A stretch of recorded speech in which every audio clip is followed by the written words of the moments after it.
पूरे दिल्ली एनसीआर में दिन की शुरुआत से ही सुबह सुबह घना कोहरा छाया हुआ है। आलम यह है कि कोहरे की घनी चादर ने पूरी दिल्ली एनसीआर को ढक लिया है, जबकि मौसम का तापमान न्यूनतम 8.4 डिग्री रिकॉर्ड किया गया है। कोहरे की वजह से विजिबिलिटी महज 100 मीटर तक ही रह गई है। दिल्ली एनसीआर में कुछ दिनों से हो रही बारिश के बाद दिल्ली के तापमान में फर्क नजर आ रहा है।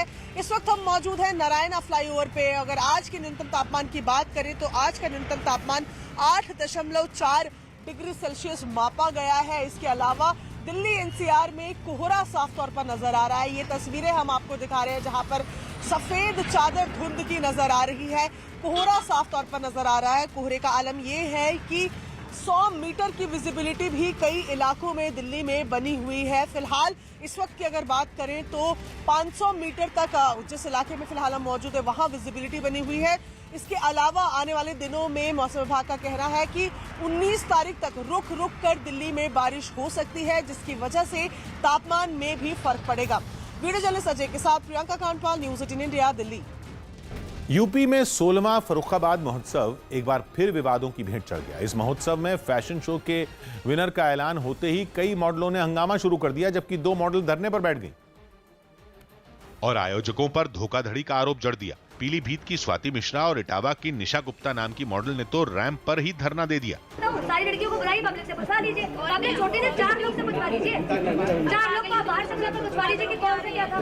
तो आपके रैंप बाग पे धरने बैठ गए क्या? बैठ गई हूँ, अगर दोबारा नहीं करवा रहे। वहीं मिस यूपी का ताज नहीं मिलने पर शेफाली सिंह नाम की मॉडल ने मीडिया के सामने ही आरोपों की झड़ी लगा दी और अपना मिस कानपुर रीजन का ताज वापस कर दिया। मुझे ये ग्राउंड नहीं चाहिए, इनसे कह दीजिए रख ले। शेफाली ने दावा किया कि रैंप पर लड़खड़ाने के बावजूद एक मॉडल के पक्ष में फैसला सुनाया गया। मामला बिगड़ जाने के बाद आयोजकों ने किसी तरह समझा बुझाकर सबको शांत किया। इससे पहले कार्यक्रम शुरू होने पर रंगीन रोशनी में एक एक कर तमाम मॉडल ने रैंप पर कैटवॉक किया, जिसके बाद मिस यूपी का ताज वाराणसी की अपराजिता को मिला।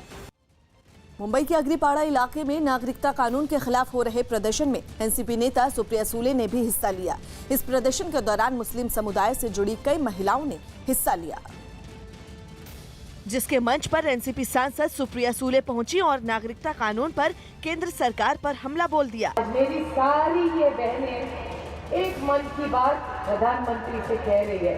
हमारी एक ही मांग है कि हमें एनआरसी और सीएए इस देश में नहीं चाहिए। इस प्रदर्शन में तिरंगा और पोस्टर लिए हजारों महिलाएं शामिल हुई और सीएए का विरोध किया। आप देख सकते हैं कि हजारों की संख्या में जो महिलाएं हैं वो यहाँ पर आई हैं बुर्का पहनकर, यहाँ पर सीएए और एनआरसी का विरोध कर रही हैं और आप देख सकते हैं उनके हाथों में तिरंगा है, कई सारे पोस्टर्स भी हैं। कुछ महिलाओं ने केंद्र सरकार से नागरिकता कानून को खत्म करने की भी मांग की। मैं चाहती हूँ कि ये एक्ट खत्म कर देना चाहिए, बिकॉज ये हम यहाँ पे रहते हैं तो हमारा राइट है, एजुकेशन पे, एवरीथिंग पे हमारा राइट है। चीन में सैटेलाइट लॉन्च करते वक्त रॉकेट के बाहर लगी तेज गर्मी से बचाने वाली इंसुलेशन टाइलें टूटकर नीचे गिर गईं। चीन ने अपने लॉन्ग मार्च रॉकेट की मदद से मौसम की निगरानी करने वाला सैटेलाइट लॉन्च किया था, लेकिन जैसे ही रॉकेट ने उड़ान भरी उसके बाहरी हिस्से में लगी इंसुलेशन टाइलें टूटकर नीचे गिरने लगी। रॉकेट के जिस ऊपरी हिस्से में सैटेलाइट को रखा गया था वहां लगी टाइलें भी उखड़कर जमीन पर गिरने लगी। इससे पहले रॉकेट और सैटेलाइट को लॉन्च पैड तक पहुंचाया गया, जहां दोनों को आपस में जोड़ने के बाद रॉकेट को लॉन्च किए जाने की तैयारियां शुरू की गई। लेकिन जैसे ही रॉकेट ने उड़ान भरी उसको तेज गर्मी से बचाने वाली इंसुलेशन टाइलें टूटने लगी। रॉकेट की यह हालत देखकर कंट्रोल रूम में सन्नाटा छा गया, लेकिन तब तक रॉकेट उड़ चुका था और उसे रोका नहीं जा सकता था। हालांकि रॉकेट किसी हादसे का शिकार नहीं हुआ और उसने सैटेलाइट को ठीक तरीके से अंतरिक्ष में पहुंचा दिया। जयपुर में एक महिला ने अपने पति को उसकी प्रेमिका के साथ रंगे हाथों पकड़कर उसकी जमकर पिटाई कर हंगामा किया। झुंझुनू की रहने वाली महिला को अपने डॉक्टर पति पर पहले से ही शक था, जिसकी वजह से वो अपने पति का पीछा करते हुए जयपुर आई थी। लेकिन जयपुर में अपने फ्लैट में पति को एक महिला के साथ देखकर वो अपना आपा खो बैठी। फिर उसने पति और उसकी प्रेमिका पर एक के बाद एक थप्पड़ बरसाने शुरू कर दिए। मारपीट का ये वीडियो सोशल मीडिया पर भी वायरल हुआ, जिसमें दिखा कि महिला के साथ साथ उसके साथ आए परिवार वाले भी दामाद की काली करतूतों पर हमलावर हो गए और उन्होंने उसकी जमकर पिटाई की। पत्नी और उसके परिवार वालों से पिटने के बाद आरोपी डॉक्टर ने अपनी प्रेमिका को जब कमरे से बाहर निकाला तो उसकी पत्नी उस पर टूट पड़ी और उसके बाल खींचकर हाथ पैरों से वार करने लगी, जबकि उसके पति के लड़की के बचाने पर उन्होंने उनसे भी मारपीट की और पुलिस को बुलाने की धमकी दी। यूपी की नोएडा पुलिस ने गौरव चंदेल की कार मिलने के 2 दिन बाद उनका मोबाइल फोन भी बरामद कर लिया। गुरुग्राम की एक निजी कंपनी में काम करने वाले गौरव चंदेल की 6 जनवरी को दिल्ली के पास नोएडा में बेरहमी से हत्या कर दी गई थी। इस हत्याकांड के आरोपी अब तक पुलिस की गिरफ्त से बाहर हैं। जिनकी तलाश में जुटी पुलिस ने गौरव चंदेल की गाड़ी के बाद उनका मोबाइल फोन बरामद कर लिया। इसके साथ ही पुलिस ने हत्याकांड में अहम सुराग मिलने की उम्मीद जताई। वहाँ घटना स्थल से ये गाड़ी मात्र 12 से 14 किलोमीटर दूर लावारिस हालत में छोड़ दी जाती है। पुलिस को बरामद नहीं होती है, लावारिस गाड़ी मिलती है।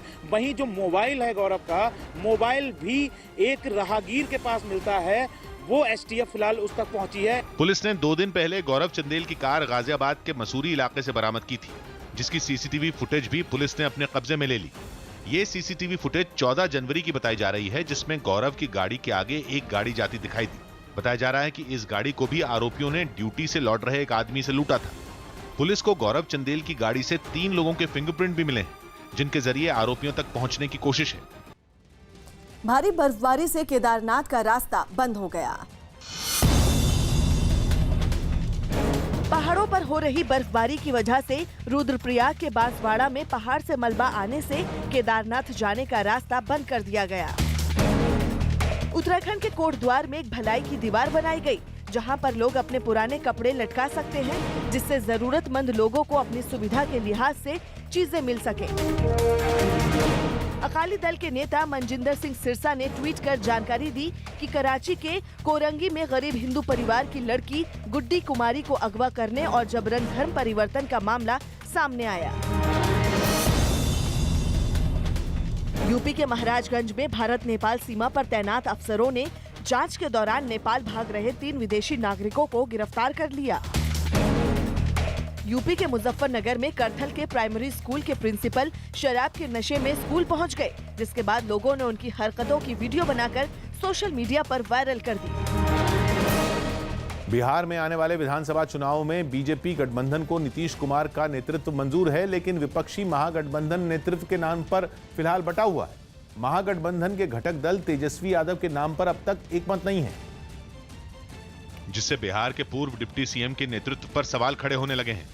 आरजेडी ने पहले ही ऐलान कर दिया था कि महागठबंधन की तरफ से तेजस्वी मुख्यमंत्री पद का चेहरा होंगे, लेकिन अब जब चुनाव होने में महज 9 महीने बाकी हैं, तो महागठबंधन में शामिल पूर्व सीएम जीतन राम मांझी ने उन पर ऐतराज जता दिया। मैं नहीं मानता हूं कि ये महागठबंधन का डिसीजन है, ये राजद का अपना डिसीजन है, जो उनका अपना है, उससे हम लोगों को कोई लेना देना नहीं। मांझी की तरह कांग्रेस भी तेजस्वी यादव को महागठबंधन का नेता मानती नहीं दिख रही। महागठबंधन में अभी तक ये फैसला नहीं हुआ है कि हमारा गठबंधन का आकार और स्वरूप क्या होगा, कौन पार्टी कितनी सीटों पर लड़ेगी और हम किसके नेतृत्व में चुनाव लड़ेंगे और कौन हमारा चीफ मिनिस्टर होगा। हालांकि घटक दलों की आपत्ति के बावजूद आरजेडी तेजस्वी के नाम से पीछे हटने को तैयार नहीं है। जो नहीं मानेंगे अब हम क्या कर सकते हैं, लेकिन वो तय हो गया है। रोज रोज बात नहीं होती है, बात एक बार होती है और तय हो चुका है। तेजस्वी के नेतृत्व पर महागठबंधन से सवाल उठे तो बीजेपी ने भी चुटकी लेने में देर नहीं लगाई। लालू जी के बेटे हैं, इस बुनियाद पर आरजेडी के नेता ही नहीं बनना चाहते हैं, महागठबंधन का चेहरा बनना चाहते हैं, और ऐसे में तेजस्वी यादव की जो बुनियाद है पूरी तरह से खोखली है। दिल्ली के पास गाजियाबाद में लड़की पर जबरन शादी का दबाव डालकर एक लड़के ने विरोध करने पर लड़की पर चाकू से हमला कर दिया। चाकू के हमले से लड़की की हालत नाजुक बनी हुई है, जबकि पुलिस ने आरोपी लड़के को गिरफ्तार कर लिया है। बताया गया कि पीड़ित लड़की बागपत की रहने वाली है और आरोपी उसकी बहन का देवर है, जो उस पर लगातार शादी का दबाव डाल रहा था, जिसे रिजेक्ट करने पर उसने लड़की पर हमला कर दिया। उसके क्लोज रिलेशन में लड़का है सचिन, जो कि उस युवती के जो सगी बहन है उसका देवर है। सचिन के द्वारा उस युवती के गले में चाकू से वार किया गया है। सचिन को अरेस्ट कर लिया गया है, थाने पर मौजूद है, वैधानिक कार्रवाई की जा रही है और जो घायल युवती है उसको हॉस्पिटल में एडमिट कराया गया है, उपचार चल रहा है, वैधानिक कार्रवाई की जा रही है। IIT BHU में पढ़ने वाले मृत्युंजय सिंह नाम के छात्र ने एक ऐसा ऐप बनाने का दावा किया जो न सिर्फ चोरी हुए मोबाइल फोन का पता लगा सकता है, बल्कि इस ऐप से मोबाइल फोन चुराने वाले की तस्वीर भी मिल सकती है। इस ऐप को VGM सिक्योरिटी नाम दिया गया है।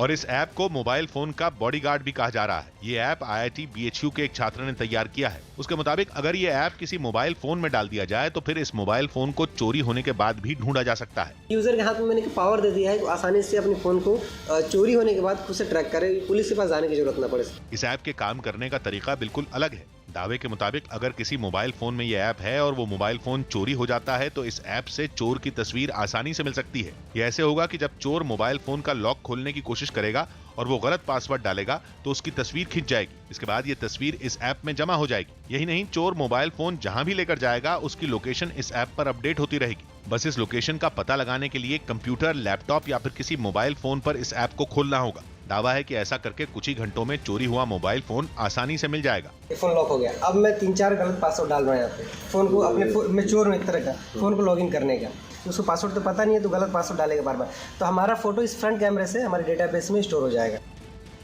IIT BHU के छात्र का दावा है कि उसका ये ऐप महिला सुरक्षा के लिए भी काफी मददगार है। यही नहीं, कहा जा रहा है कि इस ऐप से फोन में जमा सारा डेटा भी बरामद किया जा सकता है, जिसकी सबसे ज्यादा जरूरत महसूस होती है, जैसे मोबाइल खराब होने पर, गिर जाने या टूट जाने पर या फिर मोबाइल फोन के चोरी होने पर अक्सर यही पछतावा होता है कि उस मोबाइल फोन के साथ उसमें जमा डेटा भी चला गया। पर दावा है कि IIT BHU के छात्र ने जो ऐप बनाया है उससे खराब और चोरी हुए फोन में जमा डेटा वापस मिल सकता है। सबसे इम्पोर्टेंट होता है डेटा रिकवरी। डेटा जब चोरी हो जाता है तो वो कैसे होगा, तो उसके लिए कमांड के थ्रू यूजर अपने सारे डेटा को आसानी से वेब पोर्टल पर रिकवर कर सकता है। फोन में जितनी भी डेटा है जैसे लाइक फोटो, वीडियो और कॉन्टेक्ट्स और भी जो भी चीजें हैं। इसके अलावा महिला सुरक्षा के लिए भी ये ऐप मददगार बताया जा रहा है। दावा है कि खतरा होने पर अगर मोबाइल फोन को 3 बार हिलाया जाए तो इससे मोबाइल फोन की लास्ट कॉल घर वालों और पुलिस को मिल जाएगी। CAA पर आज से बीजेपी 6 रैलियां करेगी। नागरिकता संशोधन कानून के समर्थन में यूपी बीजेपी आज से 6 क्षेत्रों में 6 रैलियां करेंगी, जिसकी शुरुआत वाराणसी में आज स्मृति ईरानी की रैली से होगी। उत्तराखंड की नैनीताल अदालत ने महिला टीचर को अश्लील मैसेज भेजने के मामले में 2 आरोपियों को 3-3 साल की सजा सुनाई। उत्तरकाशी में भारी बर्फबारी और बारिश की वजह से 100 से ज्यादा गांव बर्फ से ढक गए, जबकि गंगोत्री, यमुनोत्री समेत कई रास्ते भी बंद हो गए। हिमाचल प्रदेश के लाहौल स्पीति में एक पुलिस वाले की तबीयत बिगड़ने पर पुलिस और गांव के लोगों ने बर्फ से ढके इलाके में 7 किलोमीटर पैदल चलकर अस्पताल पहुंचाया। राजस्थान के टोंक में पाकिस्तानी मूल के भारतीय नागरिक नीता कंवर पंचायत चुनाव जीतकर अपने गाँव की सरपंच बनी। दुबई में मनाया जा रहा दुनिया का सबसे बड़ा झूला इस साल के आखिर तक तैयार हो जाएगा। इस झूले की खासियत यह है कि यह करीब 250 मीटर ऊंचा होगा, जिसमें 1900 लोग एक साथ बैठ सकेंगे। यही नहीं, इस झूले का वजन 5 लड़ाकू विमानों के बराबर होगा और इसमें 48 पॉड्स होंगे। पॉड्स का मतलब उन कैबिनों से है जो जिनमें झूले की सवारी के लिए लोगों को बैठना होगा। ऐसा दावा है कि यह झूला दुनिया के दूसरे झूलों के मुकाबले 50% ज्यादा बड़ा होगा। अभी दुनिया में सबसे ऊंचा झूला अमेरिका के लास वेगस में है, जो कि 167 मीटर ऊंचा है। लेकिन दुबई में इस झूले के बनने के बाद ये झूला उसके आगे काफी बौना साबित होगा। राजस्थान के हनुमानगढ़ टाउन इलाके में कुछ लोगों ने एक टीचर की हॉकी स्टिक और लात घूंसे से जमकर पिटाई कर दी। बताया गया कि एक लड़की ने अपने टीचर पर जबरन मैसेज भेजने और परेशान करने का आरोप लगाया था, जिससे नाराज लड़की के भाई और उसके दोस्तों ने आरोपी टीचर को घेर कर उसकी पिटाई कर दी और उसका वीडियो भी बना लिया। घटना का पता तब चला जब इससे जुड़ा एक वीडियो सोशल मीडिया पर वायरल हो गया, जिसमें दिखा कि 4 से 5 लोगों ने आरोपी टीचर को धमकाते हुए उसकी हॉकी से पिटाई की और उसे जमीन पर गिराकर उस पर लात घूंसे भी बरसाए।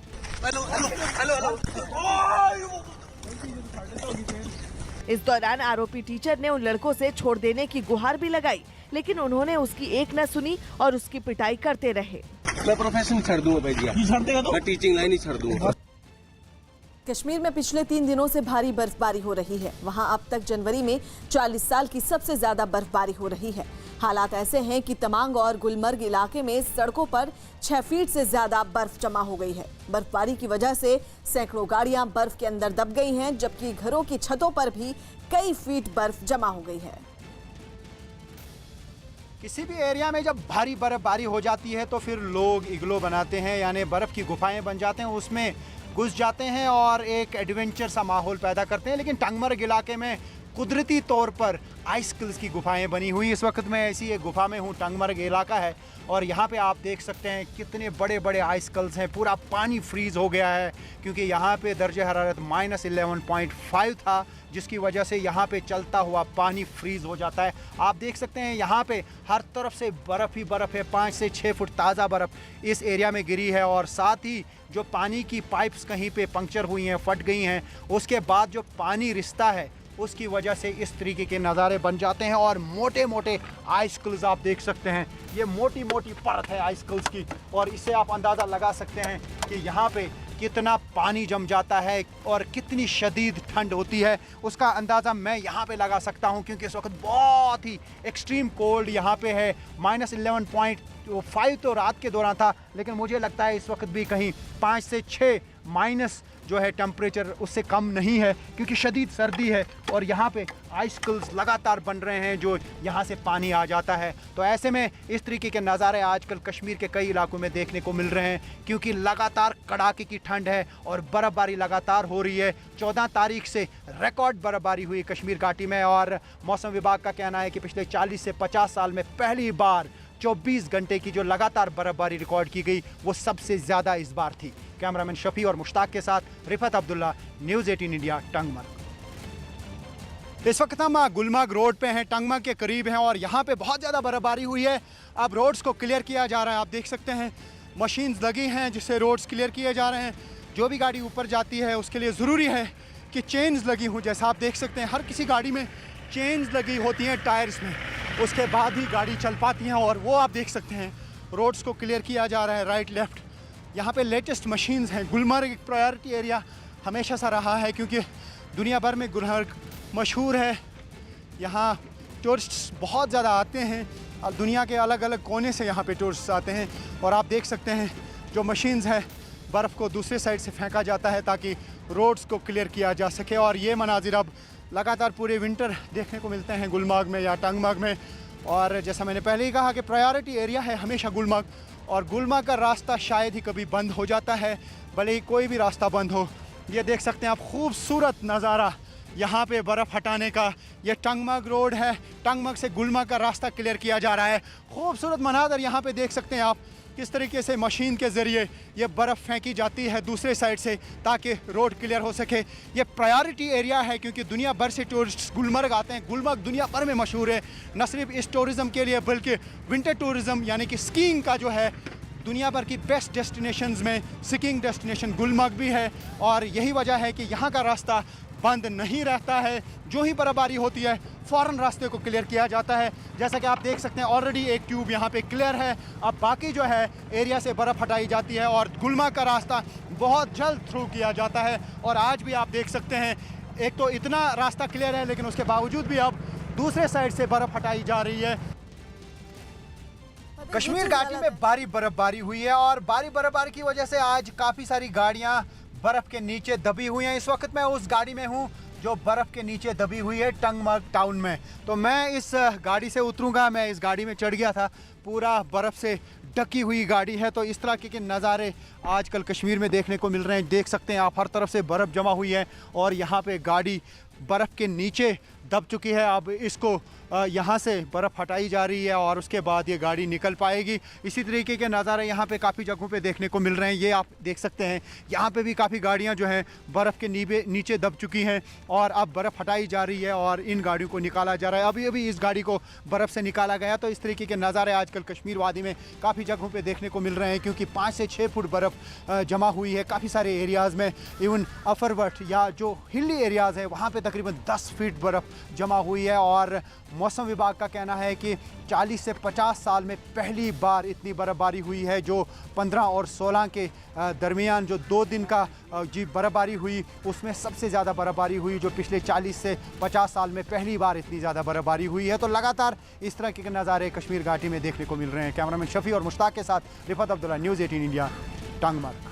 कर्नाटक के मैसूरू में एक हाथी ने वन विभाग के एक अधिकारी की गाड़ी पर हमला कर दिया।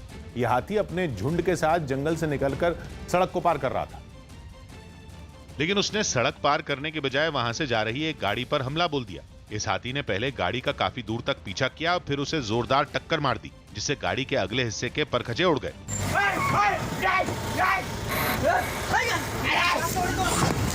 जिस गाड़ी पर हमला हुआ वो वन विभाग के एक अधिकारी की थी, जिसके ड्राइवर ने हाथी के हमले से बचने की पूरी कोशिश की। गाड़ी पर हमले के बाद यह हाथी अपने झुंड में दोबारा शामिल होने के लिए जंगल में चला गया, जिससे गाड़ी में सवार लोगों की जान बच सकी। दिल्ली विधानसभा चुनाव के लिए बीजेपी ने 57 नामों की लिस्ट जारी कर दी है, लेकिन पार्टी के सीएम पद के चेहरे का ऐलान अभी तक नहीं किया गया है। इस पर आम आदमी पार्टी ने तंज किया और इसे बिना दूल्हे की बारात की तरह करार दिया। बीजेपी ने अपने 57 कैंडिडेट की लिस्ट जारी कर दी है। हमारे साथ मनीष सिसोदिया जी हैं। सर, आपकी सीट पे भी एक नाम सामने आया है, रवि नेगी का। कितना बड़ा मुकाबला समझते हैं आप? नहीं, पटपड़गंज में मुझे कोई चिंता नहीं है। पटपड़गंज में पिछले 5 साल में जितने काम हुए हैं, पूरे पटपड़गंज की चिंता। यहाँ बिहार से, पूर्वांचल से लोग आए हैं, दक्षिण भारत से लोग आए हैं, उत्तर भारत से लोग आए हैं, उत्तराखंड से भी लोग हैं। सब मुझे बहुत प्यार करते हैं, बहुत सम्मान करते हैं। सबके बच्चों की अच्छी एजुकेशन हुई है, तो इसलिए मुझे कोई यहाँ चिंता नहीं है। नई दिल्ली में हम लोग टटोल रहे थे कि कोई लिस्ट नाम सामने आया, आपने भी टटोला होगा, लेकिन कोई दिखाई नहीं। मैं ये देख रहा था कि पूरी लिस्ट में इन्होंने 57 लोगों की लिस्ट जारी की है। हम सब लोग इंतजार कर रहे थे कि शायद किसी को ये मुख्यमंत्री पद का उम्मीदवार घोषित करेंगे, लेकिन इनकी लिस्ट देख के साबित हो गया कि इनके पास में अरविंद केजरीवाल जी के सामने मुख्यमंत्री पद के लिए कोई ऐसा क्रेडिबल चेहरा है ही नहीं जिसको ये लाके जनता से वोट मांग सकें। ये इन्होंने 57 लोगों की लिस्ट जारी की है, एक बिना दूल्हे की बारात जैसी लिस्ट है।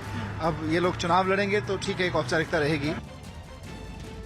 वहीं दिल्ली के मॉडल टाउन से बीजेपी के टिकट पर चुनाव लड़ रहे कपिल मिश्रा ने दावा किया कि नई दिल्ली सीट पर सीएम केजरीवाल को झटका देने की तैयारी की जा रही है। हमारे साथ में कपिल मिश्रा हैं, जिन्हें मॉडल टाउन से बीजेपी ने अपना उम्मीदवार बनाया है।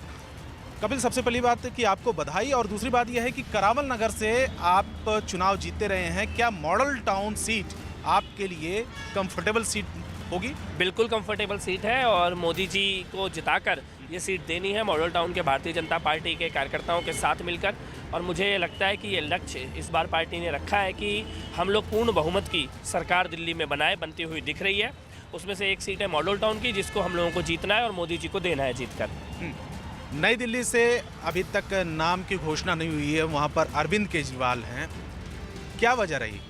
देखिए, अरविंद केजरीवाल जी को एक जो शौक देने की पार्टी की तैयारी है, मेरे को लगता है उनको शौक का इंतजार करना चाहिए, और नई दिल्ली सीट भारतीय जनता पार्टी इस बार अरविंद केजरीवाल से छीन लेगी। मध्य प्रदेश के इंदौर में अवैध तरीके से बनाई गई एक इमारत को धमाके के जरिए गिरा दिया गया। इमारत को गिराने से पहले उसे पूरी तरह खाली कराया गया, जिसके बाद एक तेज धमाका हुआ और देखते ही देखते पूरी इमारत ताश के पत्तों की तरह ढह गई। इसके बाद हर तरफ धूल ही धूल छा गई और सब कुछ दिखना बंद हो गया।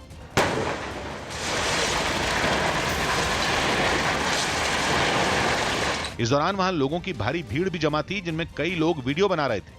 सुरक्षा व्यवस्था बनाए रखने के लिए कुछ पुलिस वाले भी तैनात दिखे। इमारत को गिराने से पहले पूरी तैयारी की गई।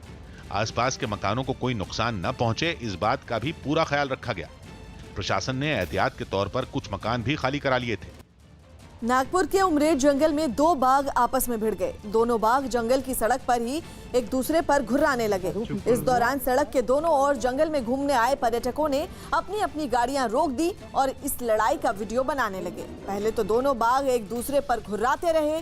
काफी देर तक ऐसे ही एक दूसरे को ताकत दिखाते रहे, लेकिन अचानक दोनों बाघ एक दूसरे पर टूट पड़े और दोनों में गुत्थम गुत्था हो गई।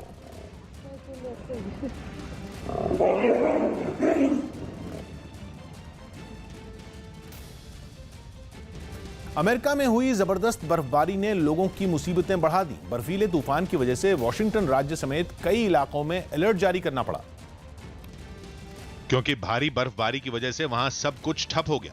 सड़कों पर कई फीट बर्फ जम गई। मकानों के बाहर खड़ी गाड़ियां भी बर्फ में ढक गईं। मकानों के आगे इतनी बर्फ इकट्ठा हो गई कि लोगों के लिए बाहर निकलना भी मुश्किल हो गया। रास्ता बनाने के लिए लोगों को बर्फ काटने वाली मशीनों की मदद लेनी पड़ी। लेकिन इस बर्फीले तूफान की सबसे ज्यादा मार रास्तों पर पड़ी। तेज हवाओं और भारी बर्फबारी की वजह से दिखना बंद हो गया। फिसलन बढ़ने की वजह से सड़कें खतरनाक होने लगी। कई गाड़ियां हादसे का शिकार हो गईं, जबकि कुछ गाड़ियां सड़कों के किनारे पलटी नजर आईं। हालात बिगड़ते देख कई रास्तों को बंद करना पड़ा। लोग जहां थे वहीं फंसकर रह गए। We can't call 911. We're running out of supplies. The water's not working. So it's coming a crisis. बर्फबारी की वजह से दूर दराज के इलाकों का संपर्क कट गया। लोगों के सामने खाने पीने के सामान की भी दिक्कत पैदा हो गई। जरूरी सामान जुटाने के लिए भी लोगों को कई किलोमीटर तक पैदल चलना पड़ा। उत्तर प्रदेश की मथुरा में पार्किंग की वजह से हुए विवाद में कुछ वकीलों ने एक लड़के को जमकर पीट दिया। बताया गया कि गाड़ी के आगे गलत तरीके से बाइक पार्क करने पर कार सवार लड़के ने एक वकील को टोक दिया था, जिससे नाराज वकील ने अपने कई साथी वकीलों के साथ मिलकर कार में सवार लड़के और उसके एक साथी को पकड़ा और पीटना शुरू कर दिया। इस दौरान सड़क पर भीड़ जुट गई, लेकिन किसी ने भी मारपीट कर रहे लोगों को नहीं रोका और वहां मौजूद कई वकील लड़कों को बुरी तरह से पीटते रहे। बीच सड़क पर हो रहे हंगामे के दौरान लड़कों ने बचने की काफी कोशिश की, लेकिन वकीलों के आगे उनकी एक नहीं चली और वकील लात घूंसों से दोनों को पीटते रहे। इस दौरान सड़क पर मौजूद ट्रैफिक पुलिस के जवानों ने वकीलों को शांत करने की कोशिश की, लेकिन वकील नहीं माने और दोनों लड़कों को पीटते रहे। काफी देर तक हंगामे के बाद कार सवार लड़कों ने पुलिस बुलाई और वकीलों के खिलाफ मारपीट की शिकायत की। वकीलों की पूरी गुंडागर्दी, सारे वकील इकट्ठे हो गए और बुरे तरीके से अभद्रता तरीके से पिटाई की दोनों दोस्तों की और बुरी तरह इन्होंने परेशान किया हमें, जब गलती बाइक वाले की खुद थी। वकीलों की पिटाई से कार सवार लड़कों को काफी चोटें भी आईं। चीन के चिचियांग प्रांत में पार्किंग में खड़ी एक कार सड़क से 20 फीट नीचे एक मकान की छत पर गिर पड़ी। कार पार्क करने के दौरान ड्राइवर ने गलती से एक्सीलरेटर दबा दिया था, जिसके बाद कार लोहे की रेलिंग को तोड़ते हुए सड़क से नीचे गिर पड़ी। हादसे के वक्त कुछ बच्चे वहां बैडमिंटन खेल रहे थे, जबकि 2 महिलाएं भी कार के करीब खड़ी थीं। लेकिन तभी सड़क के किनारे खड़ी वो कार अचानक पीछे जाने लगी। इस दौरान वहां खड़ी एक महिला ने कार को पकड़ने की कोशिश की, लेकिन धक्का लगने से उसका भी संतुलन बिगड़ गया। जब तक कोई कुछ कर पाता, रिवर्स हो रही कार रेलिंग तोड़ते हुए सड़क से 22 फीट नीचे गिर पड़ी। कार सड़क के नीचे बनी एक दुकान की छत पर जा गिरी, जिसकी वजह से दुकान को काफी नुकसान पहुंचा, जबकि इतनी ऊंचाई से गिरने की वजह से कार के भी परखचे उड़ गए। हादसे के बाद वहां कई लोग इकट्ठा हो गए और कार में सवार लोगों को निकालने की कोशिश शुरू की गई। पटना में बीएसएससी यानी बिहार स्टाफ सिलेक्शन कमीशन के दफ्तर में घुसकर छात्रों ने तोड़फोड़ की। ये छात्र एक परीक्षा का रिजल्ट घोषित करने में हो रही देरी से नाराज थे, इसलिए वो सैकड़ों की संख्या में आयोग के दफ्तर पहुंच गए, जहां गेट बंद होने पर उन्होंने जबरदस्ती गेट खोल दिया और फिर अंदर घुस गए। इसके बाद वो सीधे सेक्रेटरी के दफ्तर में पहुंच गए और रिजल्ट में हो रही देरी पर हंगामा करने लगे। उन्होंने वहां लगी नेम प्लेट को भी तोड़ दिया और जब पुलिस ने उन्हें रोकना चाहा तो वो पुलिस वालों से ही भिड़ गए। नाराज छात्रों ने हाथों में कई पोस्टर लेकर शहर में मार्च निकाला। देश की सबसे बड़ी कंपनी रिलायंस इंडस्ट्रीज लिमिटेड को वित्त वर्ष 2019-20 की तीसरी तिमाही में 13.5% ज्यादा मुनाफा हुआ। 1 अक्टूबर से 31 दिसंबर 2019 के बीच 3 महीनों में रिलायंस इंडस्ट्रीज लिमिटेड का शुद्ध लाभ 11,640 करोड़ रुपए रहा, जबकि वित्त वर्ष 2018-19 की तीसरी तिमाही में रिलायंस इंडस्ट्रीज लिमिटेड को 10,251 करोड़ रुपए का शुद्ध मुनाफा हुआ था। तिमाही नतीजों का ऐलान करते हुए रिलायंस इंडस्ट्रीज की ओर से बताया गया कि टेलीकॉम और कंज्यूमर रिटेल बिजनेस में तेजी की वजह से कंपनी का शुद्ध मुनाफा बढ़ा और अक्टूबर से दिसंबर के बीच अकेले रिलायंस जियो का शुद्ध मुनाफा 1350 करोड़ रुपए रहा। वहीं रिलायंस के रिटेल बिजनेस में भी पिछले साल की तीसरी तिमाही के मुकाबले 58% की बढ़ोतरी हुई। निर्भया के दोषियों की फांसी टलने पर हो रही सियासत के बीच दिल्ली के सीएम अरविंद केजरीवाल ने कहा कि सभी को मिलकर कोशिश करनी चाहिए कि फांसी जल्द से जल्द हो। पूरे देश में सब लोग चाहते हैं कि जो दोषी हैं उनको जल्दी से जल्दी फांसी की सज़ा दी जाए और सब लोग चाहते हैं कि इसमें कोई देरी नहीं होनी चाहिए और ये वक्त राजनीति करने का नहीं है। केंद्र सरकार और दिल्ली सरकार और सब लोगों को मिलके, हम सब लोगों को मिलके इसके ऊपर कोशिश हमें करनी चाहिए कि सारी प्रक्रियाएं जल्दी से जल्दी ख़त्म करके और इनको जल्दी से जल्दी फांसी मिले। दिल्ली की पटियाला हाउस कोर्ट ने निर्भया केस के दोषियों को अब 1 फरवरी को सुबह 6 बजे फांसी देने के लिए नया डेथ वारंट जारी किया। इससे पहले 22 जनवरी को फांसी की तारीख तय हुई थी, लेकिन दया याचिका पर फैसला आने के बाद नई तारीख तय की गई, जिस पर निर्भया की मां ने मायूसी जताई। हम एक विक्टिम हैं, हमें हमारे हिस्से में सिर्फ डेट पे डेट, तारीख पे तारीख मिलती है, आज भी वही मिला है। हालांकि फांसी की नई तारीख टलवाने के लिए भी दोषियों के वकीलों ने विकल्प गिनाने अभी से शुरू कर दिए। ऑप्शन हमारे पास पवन की SLP है, वो डिसाइड होनी है। दिल्ली हाई कोर्ट में रोबरी वाला केस 77/17 डिसाइड होना है। उसके बाद क्यूरेटिव पिटीशन पवन और अक्षय की फाइल होनी है और उसके बाद तीनों की मर्सी पिटीशन फाइल होनी है। यही वजह रही कि निर्भया के माता पिता की ओर से पैरवी कर रहे वकील ने भी आशंका जताई कि 1 फरवरी की तारीख भी आगे बढ़ सकती है। 31 जनवरी के 12 बजे दिन तक अगर कोई नई दया याचिका आ जाती है तो फिर जो ये डेथ वारंट के एग्जीक्यूशन का डेट है 13 तारीख का, वो स्टे हो जाएगा। अनफॉर्चुनेट है कि हमारे जो सिस्टम में खामियां हैं उसको एक्सप्लॉइट किया जा रहा है इन दरिंदों के द्वारा। इससे पहले निर्भया के दोषियों में एक मुकेश सिंह की दया याचिका राष्ट्रपति ने खारिज कर दी, जिसके बाद निर्भया की मां ने सभी दोषियों को 22 जनवरी को ही फांसी देने की मांग की। साथ ही उन्होंने दोषियों की फांसी में देरी पर केंद्र और दिल्ली सरकार में चल रही तकरार पर भी नाराजगी जताई और निर्भया को इंसाफ दिलाने में अपनी बेबसी पर रो पड़ी। उन्होंने दोषियों को फांसी में देरी के लिए केंद्र और दिल्ली सरकार पर राजनीति करने का आरोप तक लगा दिया। जिस तरह से उन्होंने कहा कि दिल्ली सरकार ने रोका, इन्होंने जवाब दे दिया कि हमें पुलिस दे दिए, मैं 2 दिन में दिखाऊंगा। तो कहीं ना कहीं मुझे ये साजिश लग रही है कि ये जानबूझ के फांसी को टाला जा रहा है। इस पर दिल्ली के मुख्यमंत्री अरविंद केजरीवाल ने सफाई देते हुए आरोप लगाया कि निर्भया की मां को गुमराह किया जा रहा है। मुझे लगता है कि उनको या तो कोई मिसगाइड कर रहा है या जो है, लेकिन हमारी सरकार क्यों उसको डिले करने की कोशिश करेगी। हम तो चाहते हैं कि जल्द से जल्द उनको फांसी की सजा दी जाए। वहीं बीजेपी ने भरोसा दिलाया कि निर्भया के दोषियों की फांसी में अब और देर नहीं होगी। राजस्थान के सीकर जिले के नीमका थाना के पुराना बास गांव में विद्या देवी नाम की सरपंच ने चुनाव जीतकर एक अनोखा रिकॉर्ड बनाया है। विद्या देवी 97 साल की उम्र में सरपंच बनी है।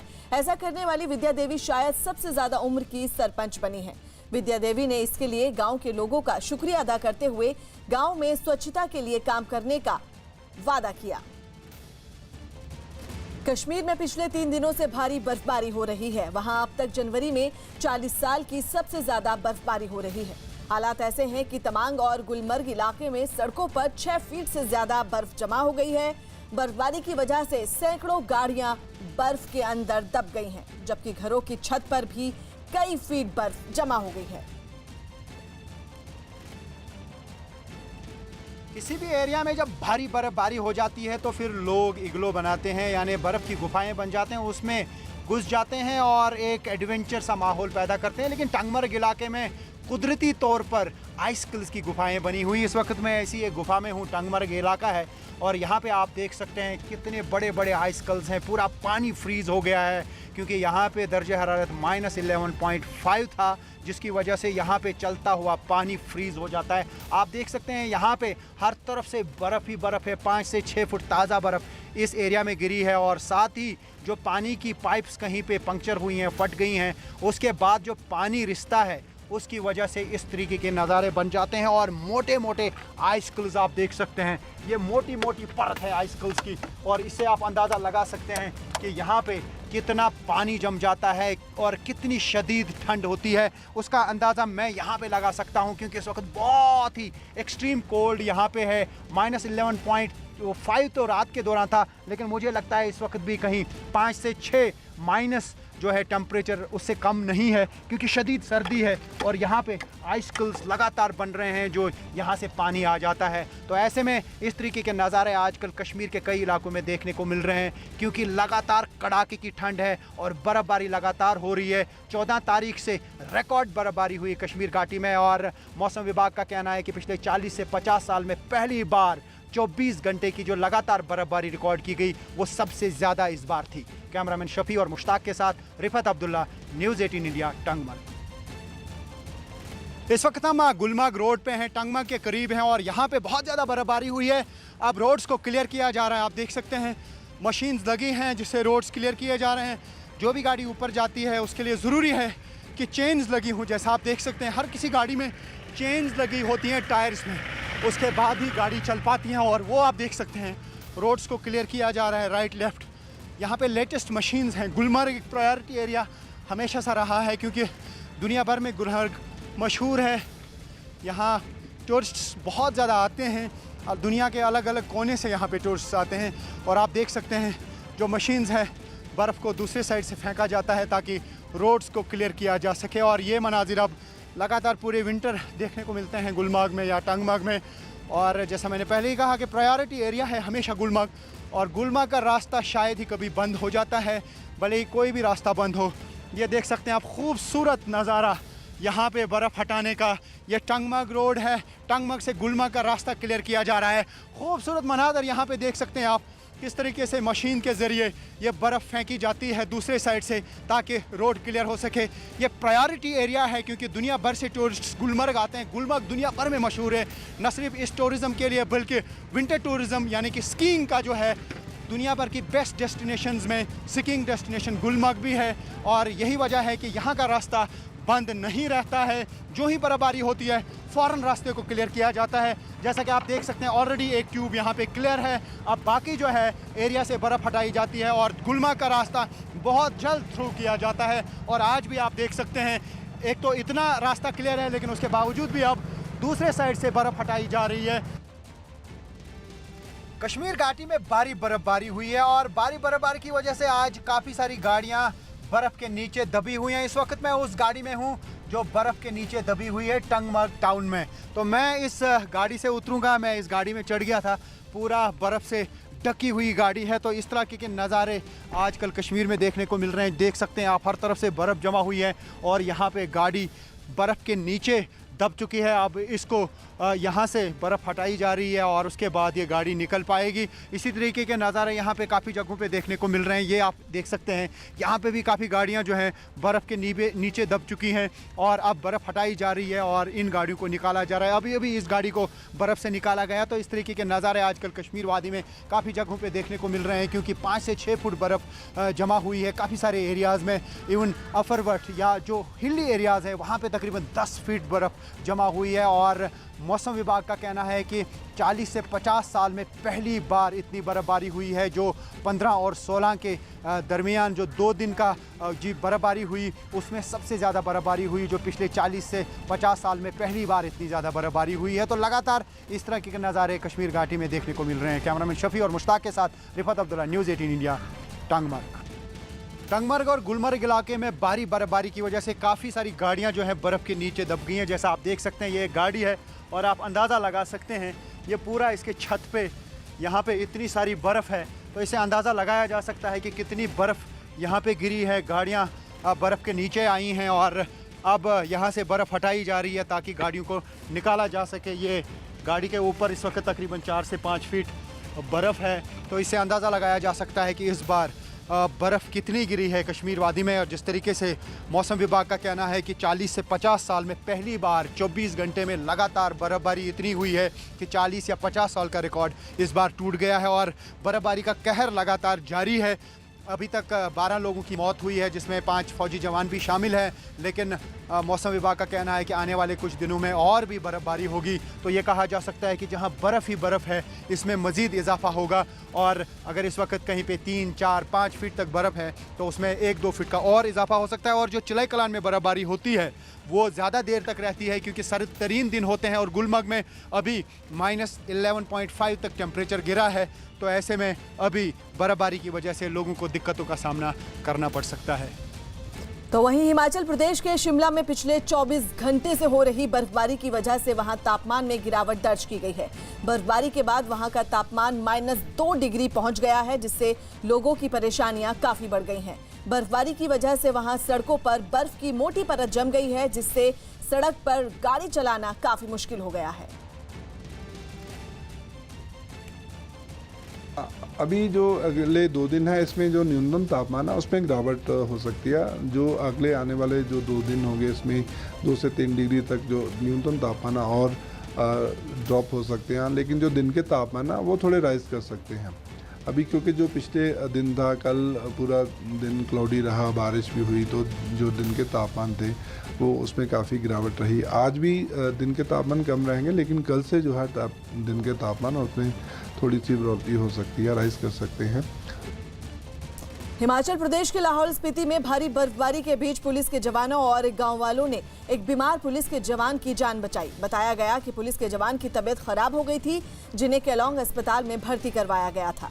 लेकिन पुलिस के जवान धनीराम की तबीयत ज्यादा गंभीर होने की वजह से उन्हें बड़े अस्पताल के लिए रेफर कर दिया गया था। इसके बाद उन्हें लाने के लिए हेलीकॉप्टर की मदद ली गई, लेकिन हेलीकॉप्टर बर्फबारी की वजह से वापस लाहौल स्पीति चला गया, जिसके बाद पुलिस के दूसरे जवानों ने वहां के गांव वालों की मदद से बर्फ में करीब 7 किलोमीटर तक पैदल चलकर बीमार पुलिस वाले की जान बचाई। हालांकि धनीराम अब भी अस्पताल में भर्ती हैं, जहां उनका इलाज किया जा रहा है।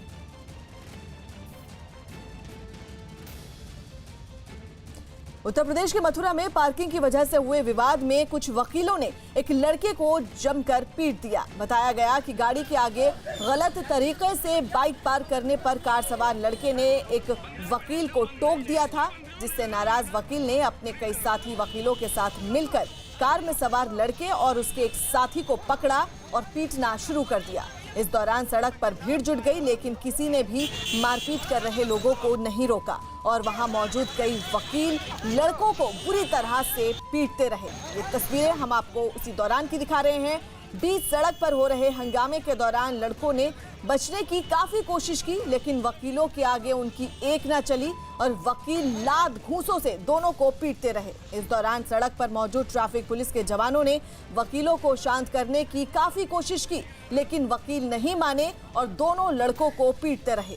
काफी देर तक हंगामे के बाद कार सवार लड़कों ने पुलिस बुलाई और वकीलों के खिलाफ मारपीट की शिकायत की। वकीलों की पिटाई से कार सवार लड़कों को काफी चोटें आईं। ये वकीलों की पूरी गुंडागर्दी है, सारे वकील इकट्ठे हो गए और बुरे तरीके से अभद्रता तरीके से पिटाई की दोनों दोस्तों की और बुरी तरह इन्होंने परेशान किया हमें, जब गलती बाइक वाले की खुद थी।